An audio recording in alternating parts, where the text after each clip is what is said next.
Hey guys, welcome back to Foreign Ginger Gaming. I'm just doing a video for you guys, just by myself, today. And in light of the Xbox One release, I was thinking maybe we should kind of go back through the history of gaming, my first console myself was just the PlayStation, like the original. I remember the big thick grey thing and open the disc tray and, like 3 buttons on it. Still remember that, Crash Bandicoot, some Destruction Derby, things like that, these old games that were just so entertaining where graphics wasn't at all a problem. I know a lot of people played a lot of Pokemon and Mario when they first started out, but for me it was the PlayStation, and Crash Bandicoot was probably my first major game.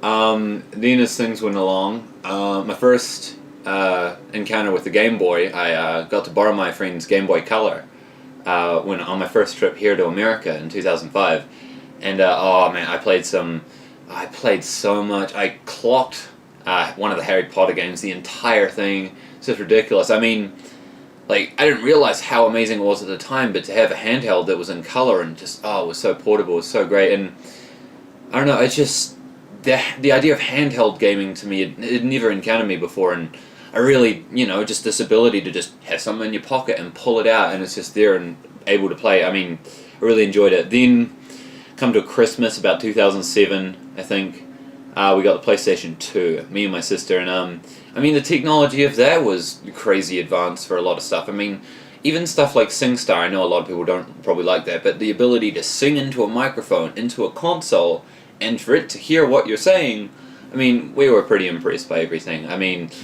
Then the big thing was Jak 3. Jak 3 captured my heart, and it took me to a level of gaming that I'd never experienced before. This isn't just about gaming, there's also a bit about nerdy stuff and geek-related material, and Jak 3 was kind of an outlet for me of my geekiness. I've been playing it a bit now recently, and there's a sense of nostalgia, you feel like when you're just these childhood games that you play. And then, moving on, especially when I discovered Call of Duty, my friend and I, Brett, back in New Zealand, we used to play so much Black Ops, the original Black Ops on the PlayStation 3, and now, of course, on the Xbox One, we've been playing Black Ops 2, and now on to Ghost before Ghost comes out on the Xbox One. It's crazy to think how far gaming's come. Look back at the NES, or Nintendo 64, or even the really old Game Boys, the old handhelds, and back when Pong was innovative for its time. It's crazy how games have changed, but how even simple games, not necessarily Pong today, but games similar to it, are still so popular today. It's not all about graphics still. There are still some games that just, the ability to just keep someone entertained is all that is required. Gaming has always kind of had a relation to geekiness and nerdiness alike. But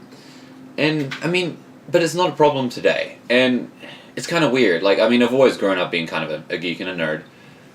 Geek being kind of all into stuff. Nerds, I guess, I feel like nerds more like book smart or whatever. But it's easy to be that in today's time. It's kind of cool in some places. Some people kind of look up to that. Think about 30 years ago, or 40 years ago. Look at people like Star Trek fans. Kids that would go to school in their Star Trek uniforms who would get beaten up for doing stuff like that. And, I was thinking about it today, and, those are the real brave people, I think. To have the courage to truly support something that you believe in, some geeky thing that you, entrust your heart and soul into, that you're willing to get beaten up for it, you're willing to defend it upon the ends of the earth, you're willing to argue about it for hours. One thing specifically is I listen to Geek Show Podcast. You can find that at iTunes at Geek Show Podcast or geekshowpodcast.com. They're a group of guys, most of them are in their 40s or whatever, and they're based in Utah. Don't judge them. But they're just funny guys to just listen to. It's an hour and a half each week, and it's just some of the funniest stuff. And they grew up in that time period where it was difficult to be a geek. I mean, they had to live with it, and now it's kind of cool. And they like one of the episodes they went and got tattoos. Like one guy got the Captain America shield on his shoulder or something, and another guy, Jimmy, got the flux capacitor from Back to the Future because it's one of his favorite movies, tattooed on his leg. And you know, like that is their level of commitment, and I truly respect that. I mean, it's kind of weird to think that I've never had that much attachment to something nerdy or geeky, but I've been immersed in that culture so much as kind of like a surrounding thing. And I kind of hope that, like, one day I will be able to achieve that level. But one thing that I like about them, and a lot of nerds and geeks don't understand, is they have the ability to, you know, like, look at the prequels as an example. They can bag on the prequels, they can hate them to the ends of the earth, they can go on about how George Lucas ruined Star Wars, but they will still go back and watch them. They may bag on it a lot, they may have a lot of complaints, but no matter what, they still love it. And they won't, I mean, they might be skeptical about things, but like Sleepy Hollows just came out as a TV series, and they're like, oh, let's see how well that does in the modern times. But they watched it, and they really enjoyed it. Like, I just respect them for that, for they're still somewhat open and like ready to try new things. But I mean, they kind of started, like, you know, they started off just recording stuff in their basements, kind of like how we're doing, just not in the basement. And I think it's just, you know, this is a hobby of mine and Daniel's, just to hang out and do videos for you guys. And I just wanted you guys to know that, like, we do it for you guys and kind of for us. It's just for fun. I mean, just take it or leave it. But you know, tell your friends. You know, make sure they subscribe if possible.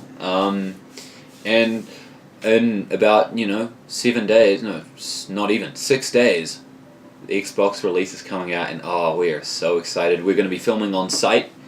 We're going to be doing some filming of the opening. We're going to be doing playtesting. We're going to be doing also like open boxing for the Xbox One. We're going to, you know, playtesting games, seeing how the actual console works. I mean, the reason it's called the Xbox One is because it is the only one thing you need. So we're going to be trying a lot of that out, and I'm just excited. I mean, to think that we came, you know, think about like Pong that was invented in like the 60s or 70s or something. It was one of the original games. And now, like the stuff we have today, I mean, it's kind of awe-inspiring. I mean, the technology truly is amazing. And I just wanted you guys to think about that. Like, you know, without all these geeks and nerds who support this stuff, this wouldn't be possible. And yeah, I just wanted you to think of that. And alright, I better get going. Hopefully you guys have a good night's sleep, because that is my sign out.